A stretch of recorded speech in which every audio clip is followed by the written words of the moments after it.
Good evening, visitors. Welcome to the Australian War Memorial's last post ceremony. My name is Craig Burrell, and joining us today from the Australian Army is Brigadier Graham Finney. Today, we remember the beachhead battles of Boona, Gona and Sanananda and commemorate the 75th anniversary of the fall of Sanananda. The beachhead battles were the final slog in the long campaign to defeat the Japanese in Papua. Beginning an overland attack towards Port Moresby in July 1942, Japanese forces established beachheads on the north coast of Boona, Gona and Sanananda. By mid-September, the Japanese had fought their way along the Kokoda Trail and, it is said, could see the lights of Port Moresby. But they had outrun their supply line and were ordered to withdraw because of losses suffered elsewhere.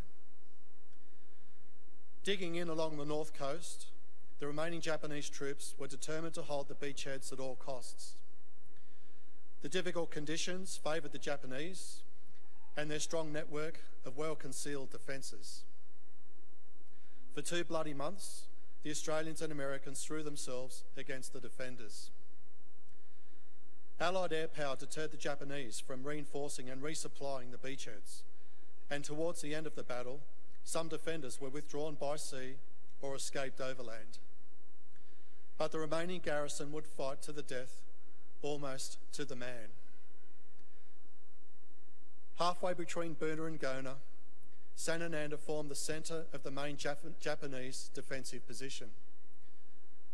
The Japanese commander concentrated most of his force in this area and took personal command. Unlike Boona and Gona, where the defences were mainly on the coast, at Sanananda, the defences were placed along the track, with positions protected by deep, camouflaged bunkers made of logs that were placed in depth. After crossing the Owen Stanley Ranges and fighting in a series of intense battles, the Australian troops were sick and under strength. Reinforcements conducted a series of determined attacks, but could not force the Japanese from their bunkers. Unknown to the Australians, the Japanese, who were sick and starving, had been ordered to withdraw. Aware that the fall of Boona and Gona heralded the eventual fall of Sanananda, they had been ordered to make a breakout and escape north along the coast. Some succeeded, and by the 21st of January, all organised Japanese resistance in Papua ceased. The Australian units in this sector sustained over 1,400 battle casualties, the Americans 700. Victory at Sanananda marked the end of a gruelling 6-month Papuan campaign, during which the Japanese employed about 20,000 troops, of whom more than 13,000 died. Today, we remember the beachhead battles and the fall of Sanananda. We pay our respects to the men and women commemorated here on the Roll of Honour and to the survivors who returned home.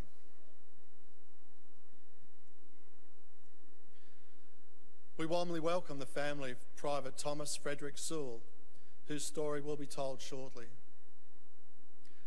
We are honoured to acknowledge Mr. John King, President, ACT Returned and Services League of Australia.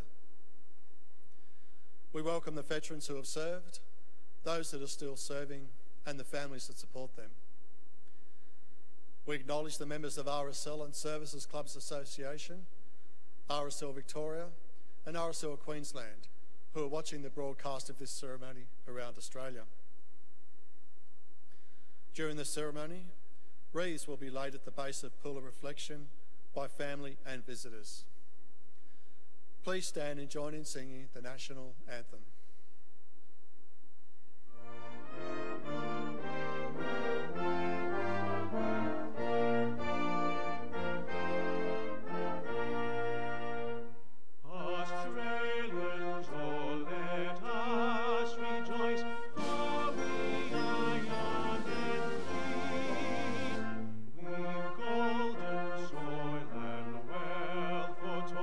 Our home is the thy sea.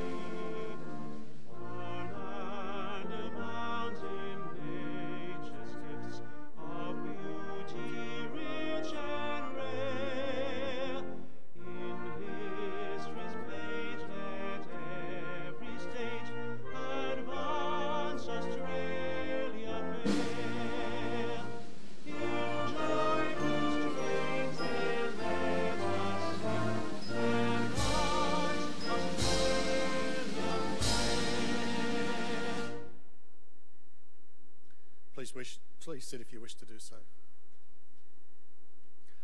The Australian War Memorial was the vision of Charles Bean, Australia's First World War official historian. Bean landed with the Australian troops on Gallipoli and stayed with them at the front through to the end of the war. The idea of this national memorial and museum came to him at Pozières, France, in the depths of the bloody fighting of 1916.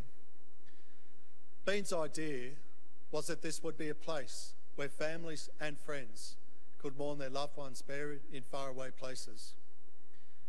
It would also be a place that could help all Australians understand what these men and women had endured and what they had done for us. Bean's vision, to which we remain true, is best expressed as inscribed in the entrance to the memorial's galleries. Here is their spirit in the heart of the land they loved, and here we guard the record which they themselves made. Tonight, we will read the story behind just one of those on the Roll of Honour, which lists the names of more than 102,000 Australian men and women who have given their lives for us in war and operations for more than a century. But first, we present a lament, Flowers of the Forest. Wreaths or floral tributes will now be laid at the base of the pool of reflection.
Today we remember and pay tribute to Private Thomas Frederick Sewell.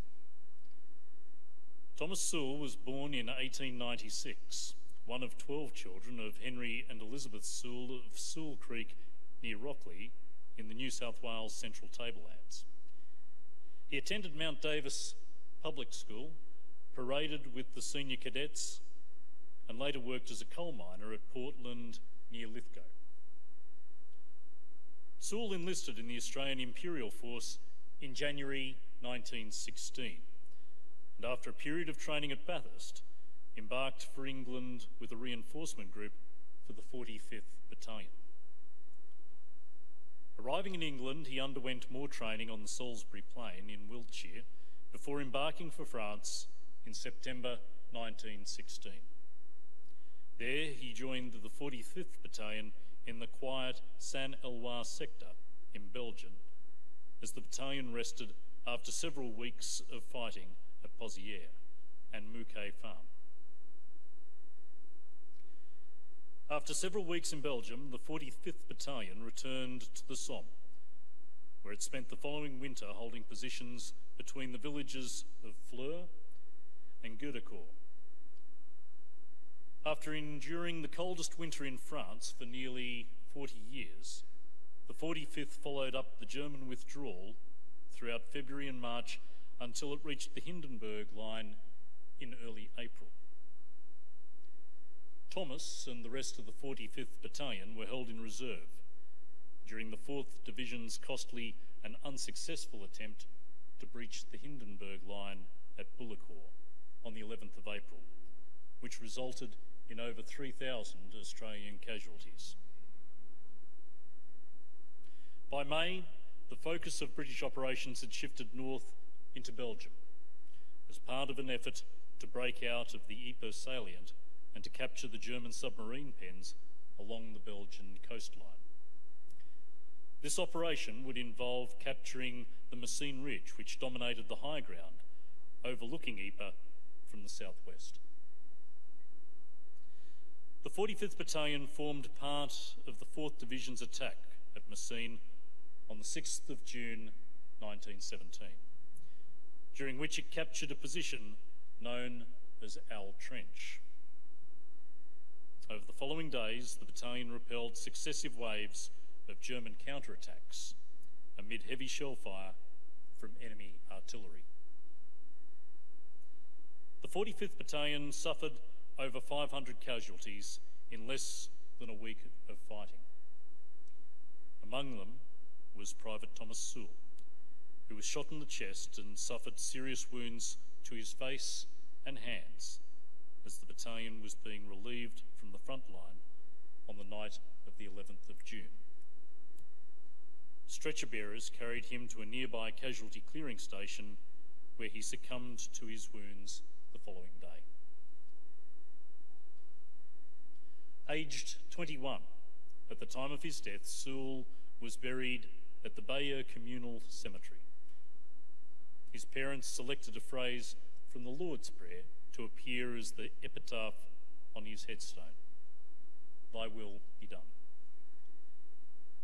Thomas Sewell is listed on the Roll of Honour on my right, amongst almost 62,000 Australians who died while serving in the First World War.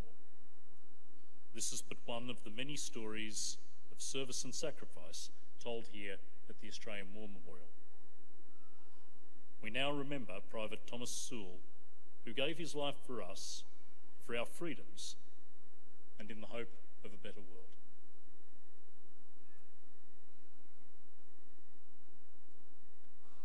Please stand for the ode and the sounding of the last post.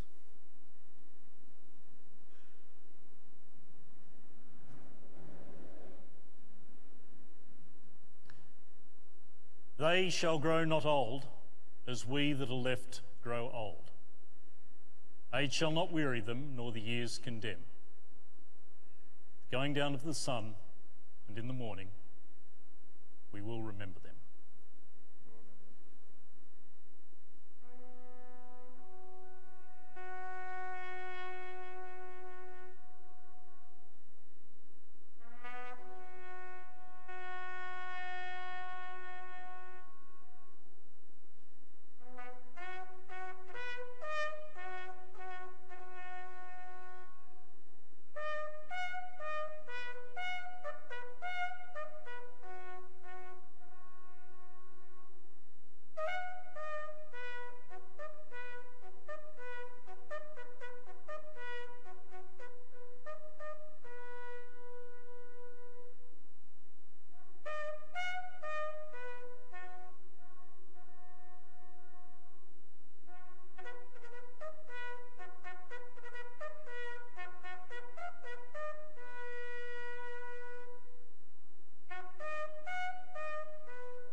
lest we forget. Lest we forget.